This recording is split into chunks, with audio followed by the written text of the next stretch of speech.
welcome to the Words and Prayers channel. If you like our channel and videos, please click the subscribe button and the little bell next to it to receive timely updates from us when we have new videos uploaded. 7 attitudes, learn how to pray effectively. Wrestling with God.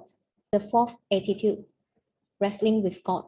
Genesis chapter 32, verse 22 to 32. The night Jacob got up and took his 2 wives, his 2 female servants, and his 11 sons, and crossed the ford of the Jabbok.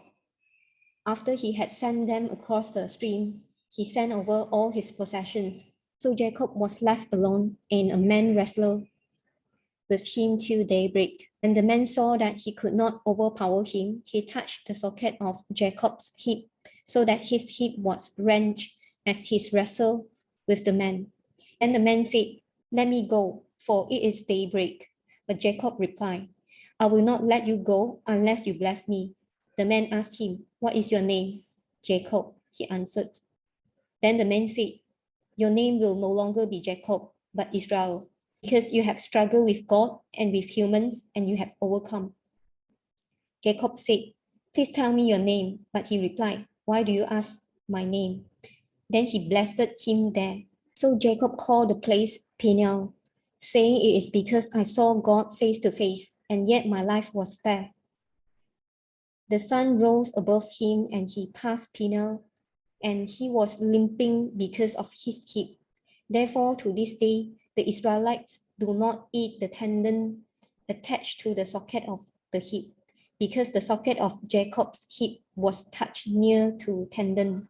At first, God told Jacob to go back to his hometown, but subsequently, God sent angels to stop him from returning. What was God trying to do?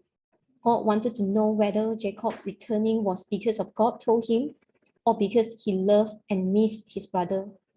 Jacob's situation at the time was that he had family, children, and he had material blessings. So Jacob could choose to make his home in any place and live a good life. Did God let Jacob go back, or did Jacob want to go back? In chapter 31, we can see that Jacob brought 400 people because he knew that his brother Esau still had resentment towards him. Jacob's wealth could allow him to settle down anywhere at the time. If it wasn't for the love for his brother in his heart,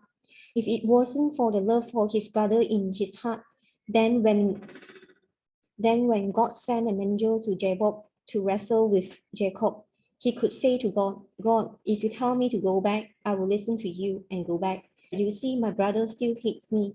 He may kill me, and now you are stopping me. It is too difficult to go back. Anyway, it was you asked me to go back. Not that I really wanted to go back. Since it is so difficult, I simply choose not to go back." Think about it. In what kind of situation we start praying? This is what happens when we pray. As if God needed your prayers, Jesus begged us to pray to him. As if your church leader begged you to pray. Or it may be forced by the environment. The state where everyone is praying after listening to the sermon. You have to pray. All kinds of situations are possible. If you pray for the above mentioned reasons, then there is a high possibility that when you encounter a little difficulties and hindrance, you will easily give up praying halfway, and you will not be able to persevere to the end. There's only one reason you will wrestle with angels until you receive blessings from God. But there's only one reason for you to wrestle with an angel to the end, not to let him go without blessing you. The reason for this is you yourself know how you want to live your life.